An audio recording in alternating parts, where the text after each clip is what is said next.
You're listening to the Casting Shadows podcast. This is RPG A Day 2022.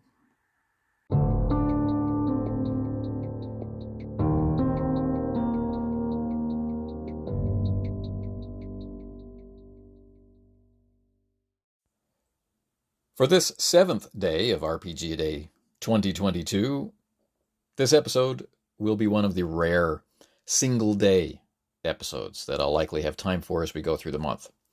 And I don't have a lot of time to record right now today, so forgive me for some unexpected brevity. So we're going to open up with some calls from Jason in response to our week 1, or really day 2 through 6 post. He's got some reactions and he has some suggestions. So first we'll listen to Jason and then have a little response to Jason's response. Jason? Hey Anthony, Jason here. Listen to RPG A Day episode 2 through 6. Really, you're hitting all the nostalgia buttons. 1983, Choose Your Own Adventure, TI 99, all that really hits home. Stormbringer, like you, I didn't have it back in the day. I wish I did. My only exposure to Elric was, reading about references to him and Moorcock and other role-playing games at that point. So, no, very neat. Let me get back to listening. Tunnels of Doom. I wonder if I had that. So I had a game, a D&D kind of game. I never got to play on the Texas Instrument where it used a cassette, just a regular cassette player, cassette drive is part of the game to record your session or something. I don't remember exactly, and never got it working right. I wonder if it was that game. As far as the Bay of Fundy, when I was in junior high, we took a trip and went up there. Went up the East Coast, went up through Bar Harbor, all that stuff, and we did go to the Bay of Fundy, and it is amazing. In fact, we found fossils walking out there. Nothing amazing, but like fossils, like plants, where you could see like the impression of the plant in the in the rock and stuff. But very, very cool. I'd love to get back up there as an adult, where I can appreciate it even more. But yeah, okay. Let me listen to day 5. Jason, I'm glad to hear that some of the people who are listening to this have memories that stretch back as far as mine or farther, so that some of the things that I reminisce about makes sense and maybe even have that lure of nostalgia. That's cool. As for Tunnels of Doom, yes, it did have a cassette. It was a cartridge, and it had a cassette. And the cassette had 2 functions. One function was to load in the particular tunnels of the particular Doom. It was a very flexible game, which is one of the many reasons why I wanted it. It just wasn't the same thing over and over again. And you could save your game. Now, the tape drive, wow, that was a slow experience, but still well worth the wait. I'm sorry to hear you never got yours to work. That's even worse than not having it, I think, is that you had it but couldn't play it. But yeah, it sounds like we're talking about the same game.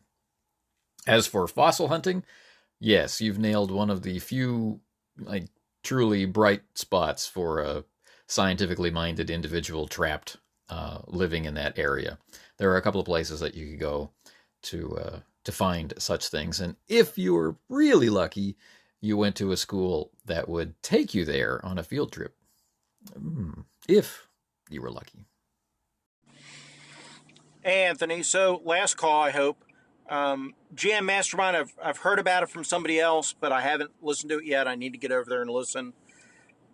As far as other podcasts on RPG A Day, don't forget Jules over at Jules from NZ. I highly recommend you go listen to that.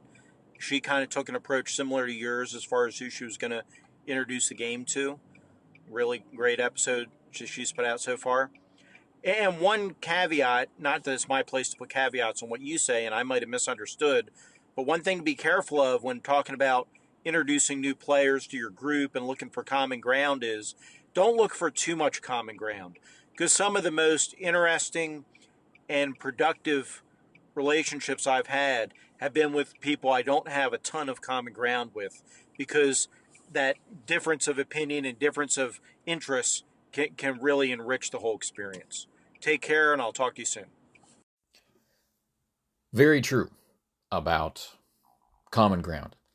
And I hope that, and I don't have time to go back and listen now, I hope that my words about finding common ground don't sound like we're looking for people to be marching in lockstep. What I'm really talking about, as you are indicating, is that you have enough common ground to start building a relationship. You have an interest in, fantasy or sci-fi or something, some way to get the conversation going, some way to have a shared language, and some way to identify that game X is the right game for us, and these types of characters are a great place for us to start, and then we'll learn more about each other in play.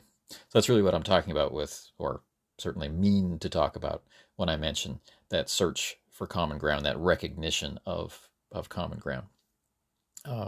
Yeah, variety is the spice of life. Thanks for reminding me about Jules from NZ. I have remembered it was a period when Joe from Hindsightless was talking about her podcast quite a bit.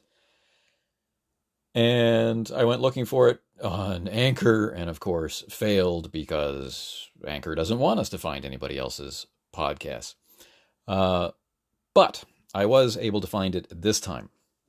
So that's Jewels, as in gemstones and diamonds and things, Jewels from NZ, which will certainly make it much easier to find than looking for somebody named Jules. So I did go and I listened to the first RPG A Day 2022 post on Jules from NZ and really enjoyed it. So thanks again for that recommendation, that little push to keep looking for other Anchor podcasters, and that was a recommendation well worth following. So if others out there have not yet put that podcast on their list, I would second the motion or third the motion or whatever to do so. Thanks.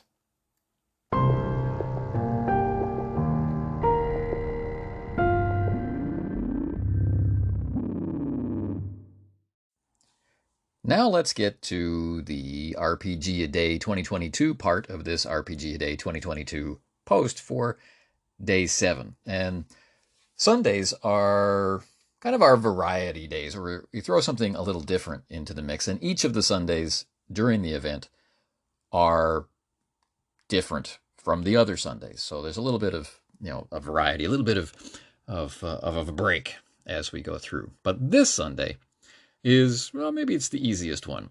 This one is just to share something cool about a system that you like. Maybe think of it as a way to share the benefit of your experience with a system or your insight into a system that you've played for a long time, and a way to help someone make a decision. If they're scrolling endlessly through DriveThruRPG with the sense that there must be something out there that might be refreshing or interesting or cool, or they're standing in a friendly local game store and they've got no idea and they don't want to buy another game just based on a cool cover. Maybe by having a memory of you talking about a system being cool, well, you'll help share the joy. So I'm sure it will be a surprise to nobody that the system I want to talk about is the Ubiquity role-playing system. But in keeping with the theme of the previous week, where we were talking about introductions to play, I want to go back to a time when the Ubiquity role-playing system was a new system to me. I just received Savage Worlds, and I received Hollow Earth Expedition, and I'd had All for One Regime Diabolique for a while, and I was thinking, okay, one more time with pulp games, I'm going to give it another go. And, I read All for One, and it lit my brain on fire, and then I read through Hollow Earth Expedition to gain, see how different the two iterations of Ubiquity were between the two games. And then I picked up Desolation, and, I just was really starting to get excited by Ubiquity. Same time, I'm reading through Savage Worlds, and we're trying to decide which system we're going to use first for a pulp exploration. So it's then. We haven't played it yet. Still, many parts of the system are mysterious, but I was having a reaction to Ubiquity. I liked everything in it, and I could see how sensibly it was put together, and I could see how lovingly it was written. But I had a bias. I had a prejudice. I had a preconception about metacurrencies. I didn't like the idea, and that's all it was. I didn't like the idea of using points to affect dice rolls. Now, of course, I would learn by paying attention to the rules, and by actually playing, I would learn that there's nothing about style points in Ubiquity that I don't like. But there was this bias, this wall of bias that I had to climb over for a minute. And I'm really glad that I did. So what was it about style that I ended up liking? Well, first off, one of the things that I think is cool is that it has a really strong benefit on the social layer of play, while at the same time having a negligible impact on the player or system level of play. So we can have a huge positive feedback loop going on among us as players, but in terms of time spent talking about this mechanism while playing, it can be reduced to actually nothing. We don't ever have to talk about it, but we can use it all the time. And I think this is amazing, right? Amazing. So, the form of style points, of course, they can just be represented by people remembering how many style points they have, or they can be, a tick mark on a sheet of paper. But typically, they're represented by something physical, right? Most of the games like to use poker chips, but you could use beads or other tokens, or it doesn't really matter. But there is something special about the poker chip in terms of its connection to taking a risk, or its connection to gambling, right? The character is in a tough situation. They're going to use their style to augment their die pool.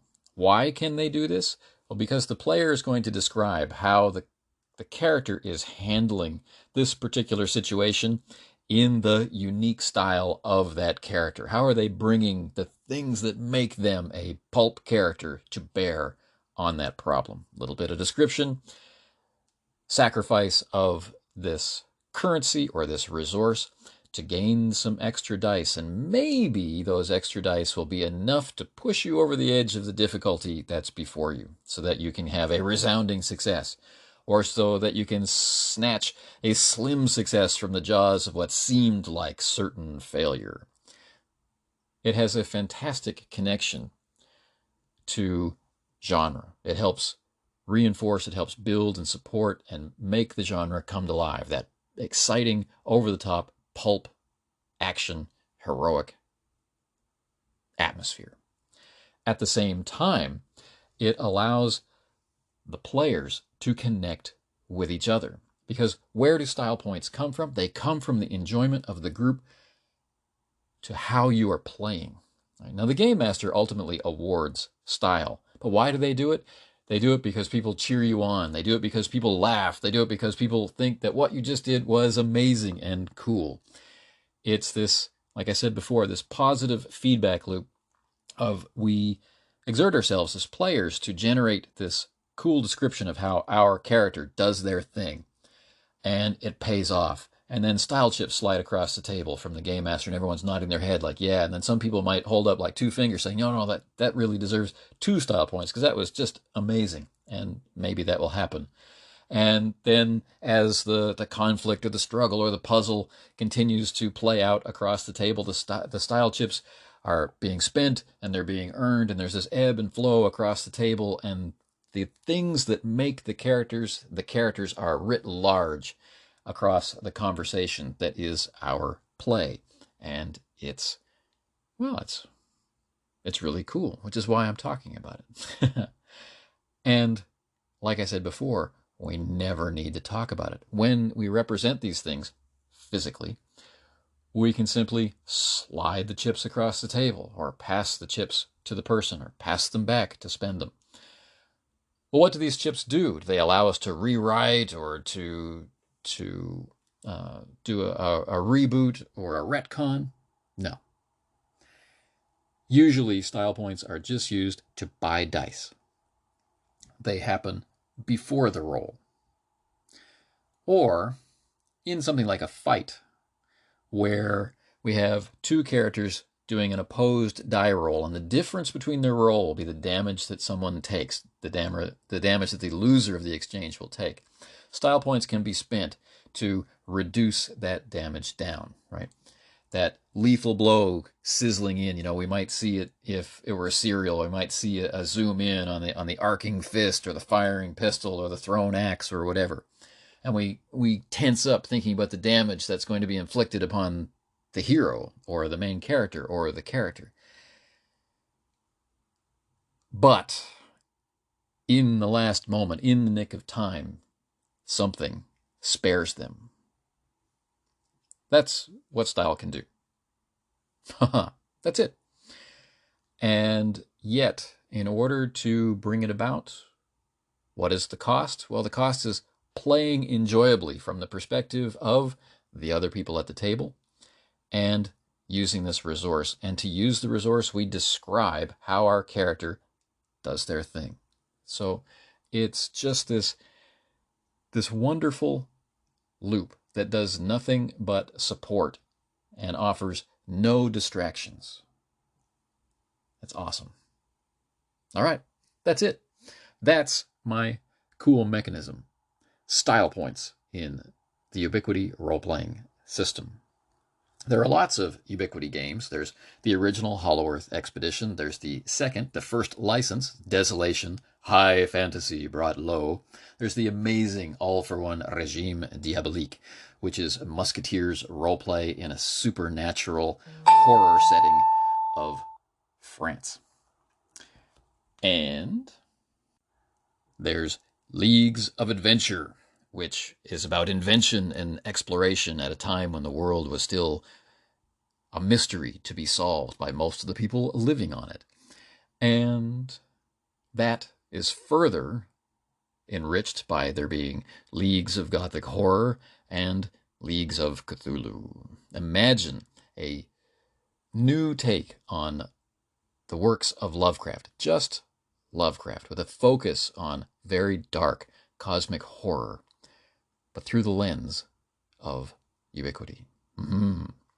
Also, there is Space 1889. There are several iterations of Space 1889 out there. The original, and a Savage Worlds version, and a Ubiquity version. The Ubiquity version was contributed to by the original creator, Frank Chadwick, of Space 1889. So, it's something to check out. Also, there is Quantum Black, another cosmic horror investigation game, but this time with teams of highly trained corporate professionals looking to, get in the way of trouble. Okay. The questions for tomorrow begin a new who, what, when, where, why, and how sub-theme, the first of which might seem to some people to be one that we've already answered. But I hope, when we think about it, we'll see that we really haven't. And it's who introduced you to RPGs? Anyway, I will not be posting an episode tomorrow, but later in the week, another composite episode will drop with a variety of days all connected together. And I hope that people will be able to find time to listen to it and find something valuable in it. And maybe, just maybe, people will want to call in and talk about it while Anchor still lets us. Anyway, until the next time, take care.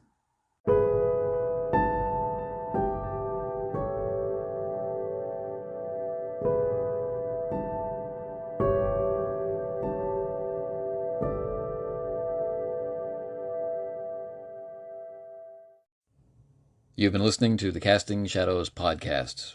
If you'd like to hear more thoughts about role-playing games or read more thoughts about role-playing games, you can find those thoughts by me on castingshadowsblog.com, a WordPress blog, or on YouTube at youtube.com/runeslinger. I'm also on Facebook. You can find me there at facebook.com/runeslinger. Regardless, thanks for listening to this episode. I hope you'll listen to more episodes, and more than that, I hope you'll interact with me about role-playing games here or in the other places that we've just mentioned.